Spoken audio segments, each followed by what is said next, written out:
So you think surviving a Zoom call with your camera accidentally on mute is tough? Nah, let me introduce you to the real boss battle, SWOT Analysis. It's like the IKEA instructions for your business, but less Swedish.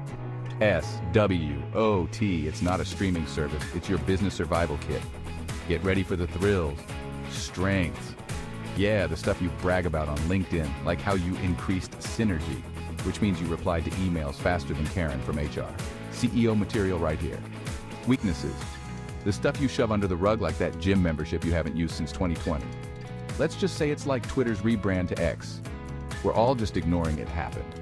Opportunities, like when your competitor accidentally posts their secret sauce on TikTok. It's basically free money falling from the sky. Grab it faster than Taylor Swift tickets. Threats, like when Netflix starts charging for password sharing. You thought they wouldn't come for you, but here they are, like Karen, eyeing your top clients. Stay vigilant. Put it all together, and you've got the blueprint to survive in this world of inflation, AI takeovers, and whatever Elon Musk decides to tweet next. You know, just normal business stuff. So there it is, SWOT analysis.